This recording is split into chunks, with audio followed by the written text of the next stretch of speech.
अगर मैं आपसे पूछूं कि इस दुनिया का सबसे खतरनाक हथियार कौन सा है, तो आपका क्या जवाब होने वाला है? Hydrogen bomb, nuclear bomb, atomic bomb, या फिर कौन सा बम?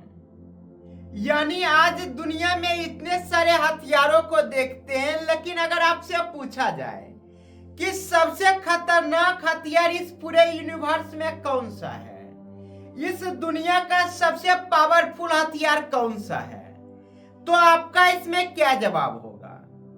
आपका इन चीजों में जो भी जवाब होगा, वो जो भी हथियार होगा, वो कभी भी दुनिया का सबसे पावरफुल हथियार नहीं हो सकता, क्योंकि उसके कंपैरिजन में एक ऐसा हथियार इस यूनिवर्स में एग्जिस्ट करती है जिससे पावरफुल हथियार न आज तक मानव समाज ने बना पाया है, न ही कभी बना पाएगा। यानी कि emotions are the most powerful weapons in the entire universe. Emotions एक ऐसा हथियार होता है जिसके सामने जितने भी हथियारों को देखते हैं, सारे के सारे पानी भर रहे होते हैं। यानी कि एक अकेला इमोशंस पूरी दुनिया को तबाह करने के लिए काफी होता है। जहां स्त्री का इमोशंस सबसे ज्यादा पावरफुल इमोशंस होती है। यानी कि इमोशंस में भी हर तरह के इमोशंस होते हैं, लेकिन जो सबसे पावरफुल इमोशंस होती है वो स्त्री का इमोशंस होती है। यानी कि एक स्त्री का इमोशंस एक पुरुष को जिंदा लाश बना के रख सकती है। जहां पे जितने भी फिजिकल हथियारों को देखते हैं, वो किसी भी चीजों को फिजिकली डैमेज कर सकती है, लेकिन एक स्त्री का इमोशंस एक इंसान को मेंटली डैमेज कर सकती है, जिसका कोई इलाज नहीं होता। यानी कि फिजिकल वेपन से फिजिकल डैमेज किया जा सकता है, जिसका क्योर संभव है। अगर किसी चीज का फिजिकल डैमेज हुआ है, चाहे वो घर का हो या किसी इंसान का, उसको डॉक्टर के द्वारा ठीक किया जा सकता है। पर अगर किसी को स्त्री के इमोशंस के द्वारा घायल किया गया है, तो उसका इलाज इस इंटायर यूनिवर्स में कहीं पे नहीं होता। यानी कि इमोशंस वो टूल होता है जिसके जरिए सोल को मारा जाता है। इमोशंस का यूज करके किसी के सोल पे हमला किया जा सकता है। जहां पे होता यह है कि अगर किसी इंसान को इमोशंस के जरिए उसको सोल को मार दिया गया, तो उसका जो शरीर होता है सिर्फ एक जिंदा लाश होता है, जो कि सांसें ले रहा होता है। आज इसका सबूत हम हर जगह देख सकते हैं कि किस प्रकार से गहरा प्यार में टूटा एक आशिक जो होता है, वो सिर्फ एक जिंदा लाश होता है। जहां पे हर दिन वो अपने शरीर को मिटाने के लिए कोशिश कर रहा होता है, चाहे वो सिगरेट का सहारा ले या दारू का सहारा।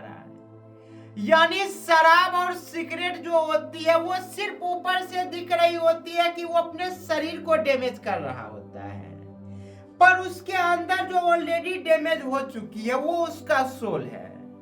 यानी कि कितना भी पावरफुल एक मर्द हो, अगर वो स्त्री के प्यार में आ गया, तो वो जो पुरुष होता है वो सबसे कमजोर इंसान हो जाता है उस स्त्री के सामने जिससे वो प्यार करता है। यानी लोगों को लगता है कि इमोशन जो होती है वो कितना ही ज्यादा पावरफुल हो सकती है, जहां पे लोग इमोशंस के पावर का अंदाजा भी नहीं लगा पाते। एक वनवासी जिसके पास सिर्फ एक भाई था और एक पत्नी थी, और उसके भुजा पे सिर्फ एक धनुष लटक रहा था, लेकिन जब उसकी पत्नी का हरण किया गया, तो जो हरण करने वाला था वो लंका का राजा था। यानी कि उस समय दुनिया का सबसे पावरफुल और धनी राजा था, उसका टक्कर सिर्फ एक स्त्री के इमोशन से हो गई, जहां पे सीता का हरण करना सिर्फ इमोशंस को ट्रिगर करना था। यानी कि एक वनवासी जिसके पास न सेना सेना थी ना कोई भी चीजें। जब उसके पत्नी का हरण कर लिया गया तो अकेला ये काफी था पूरे लंका को आग लगाने के लिए। यानी पूरा जो रामायण हुआ था वो सिर्फ स्त्री के इमोशंस पे हुआ था। जहां पे सीता का जब हरण किया गया तो उसके हरण करने की वजह से जो सीता का इमोशंस राम के प्रति था और राम का इमोशन सीता के प्रति था, उस इमोशंस की वजह से रावण मारा गया और पूरा लंका ध्वस्त कर दिया गया। यानी आप देख सकते हैं कि किस प्रकार से एक स्त्री की वजह से पूरा रामायण हो गई, जहां पे लाखों सेना मारे गए, रावण से लेके बड़े बड़े शूरवीर मारे गए सिर्फ एक स्त्री के इमोशंस की वजह से। और ये कहानी यहीं पे खत्म नहीं होती। महाभारत जो हुई थी वो भी सिर्फ एक स्त्री के इमोशंस की वजह से हुई थी। यानी द्रौपदी का जब वस्त्र हरण किया गया था, भरी सभा में उसकी बेइज्जती की गई थी, तब जाके पूरा महाभारत हुआ जिसमें लाखों सेना मारी गई, पूरा का पूरा कौरव सेना खत्म हो गई। यानी कि जब लोगों को समझ नहीं आती कि स्त्री का इमोशंस कितना ज्यादा पावरफुल हो सकता है, तो इससे वो अवेयर नहीं रहता और इसके चक्कर में वो ऐसी काम करता है जिसकी वजह से खुद ही वो उसमें बर्बाद हो जाता है। तो आज हम समझते हैं कि इमोशंस एक ऐसी टूल जिसका अगर वाइजली यूज नहीं किया गया, बुद्धिमत्ता से उसकी प्रयोग नहीं किया गया, तो एक रावण का लंका भी ढह सकता है, एक कौरव का सेना भी खत्म हो सकता है। जहां पे आज भी हम ये देख सकते हैं कि किस प्रकार से एक पुरुष स्त्री के जब प्रेम में पड़ता है तो वो अपनी सारी चीजों के विनाश का कारण बन जाता है। यानी कि अगर वो स्त्री उसे मिल गई तो उसे उसका जीवन जन्नत सा लगेगा, और अगर वो स्त्री उसे नहीं मिलती है तो वो अपने ही बर्बादी का कारण बन जाता है। इमोशन से ज्यादा पावरफुल चीजें इस दुनिया में कभी बनी ही नहीं थी। जहां आज हम देखते हैं कि जिस सीमेंट से घर बनाए जाते हैं, जिस मिट्टी से घर बनाए जाते हैं, अगर उसी मिट्टी और सीमेंट का यूज करके भगवान की मूर्ति बना दी जाती है जिसकी पूजा लोग किया करते हैं, तो वहां जो पूजा करते हैं मूर्ति में जाके, वो सिर्फ इमोशंस की वजह से हो रही होती है। अगर किसी ने मंदिर को तोड़ने की कोशिश किया करता है, अगर कोई मस्जिद को तोड़ने की कोशिश किया करता है, तो वो सिर्फ इमोशंस को तोड़ रहा होता है, जिस समय इमोशंस पे घात हुआ करती है। इंसान ब्लाइंड हो जाता है और उसे कुछ भी नहीं दिखता। यानी इमोशंस वो टूल होती है जो इंसानों को अंधा कर देती है। अगर किसी के इमोशंस को हट कर दिया गया तो वो फिर कभी ये नहीं देखता कि मेरी इसमें कितनी बर्बादी होगी और सामने वाले का कितना होगा। उसे सिर्फ इससे फर्क पड़ता है कि अगर मेरे इमोशंस को हट किया गया तो मैं अकेले पूरी दुनिया को बर्बाद कर दूंगा।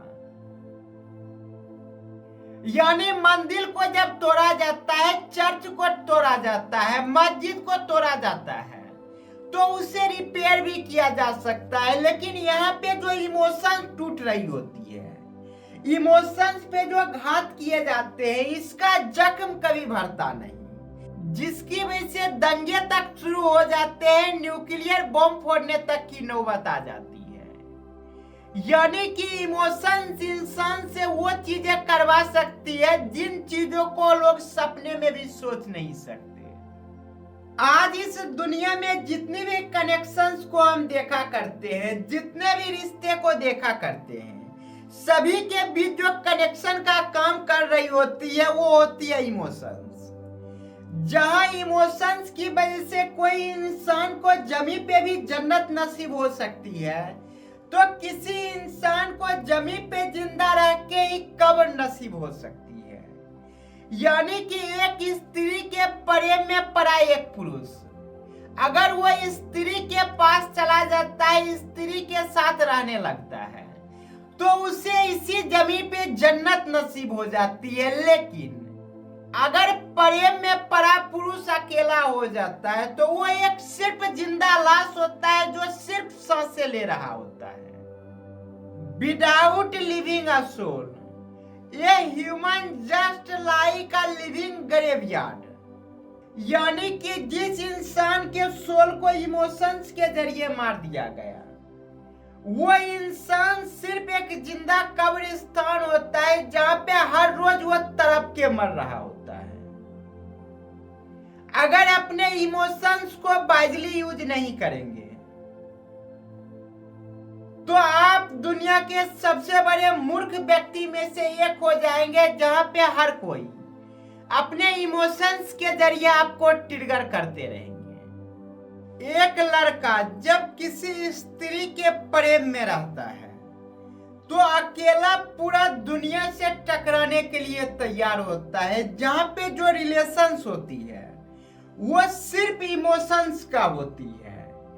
जहां पे एक प्रेमी और प्रेमिका कभी अगर घर छोड़ के चले जाते हैं और आपस में शादी कर लेते हैं, जहां अकेले वो पूरी दुनिया से टकराने के लिए तैयार होते हैं और रास्ते में पुलिस अगर दोनों को पकड़ लेती है तो लड़का इस इंतजार में रहता है कि उसकी जो प्रेमिका है उसके हक में गवाही देगी।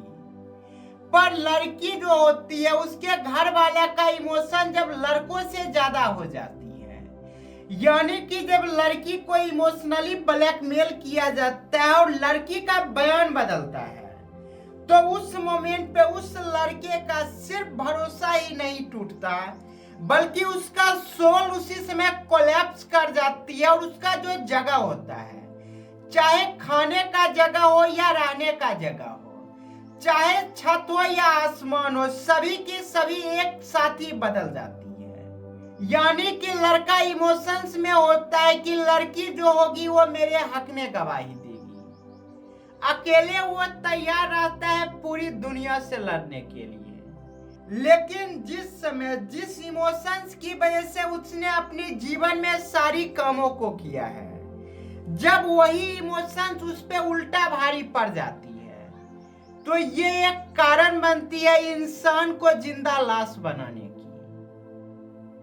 जहां पे दूर से लग सकता है कि एक आशिक फिर से जेल में गया, पर जो जेल में गया वो आशिक नहीं, वो मरा हुआ आशिक था।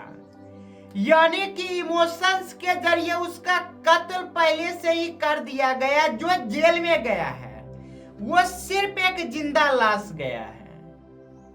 इसीलिए जो इमोशंस होती है उसे अच्छे से समझने की जरूरत है कि इमोशंस कितना पावरफुल होती है।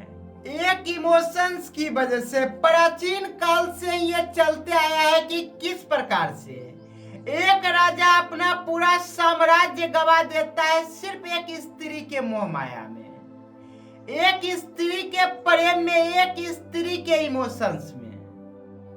और ये इमोशंस वाली चीजें सिर्फ इंसानों तक ही सीमित नहीं रहती, आप जानवरों में भी ये चीजें देख सकते हैं कि किस प्रकार से एक जो शेर होता है वो अपना एक टेरिटरी डिसाइड कर लेता है कि इस एरिया का राजा मैं हूं। जहां पे जो सारी लड़ाई हो रही होती है वो सिर्फ शेरनी के लिए हो रही होती है। जहां पे जिस समय शेर कमजोर पड़ जाता है या बूढ़ा हो जाता है, उस समय किसी और टेरिटरी से एक शेर आता है और इस शेर को हरा के यहाँ पे जितनी भी शेरनी होती है सब पे वो कब्जा कर लेता है। यानी कि स्त्री के प्रेम के लिए, स्त्री की इमोशंस के लिए सिर्फ इंसानों में ही नहीं जानवरों तक में लड़ाई हुआ करती है। ये दुनिया का सबसे पावरफुल वेपन्स होती है, लेकिन प्रॉब्लम इसके साथ ये होती है कि ये वेपन्स हर किसी के पास होता है, चाहे वो इसे यूज करना जाने या फिर ना जाने। यानी कि मैक्सिमम लोग इमोशंस का यूज करके हमेशा खुद को ही डैमेज कर लेते हैं।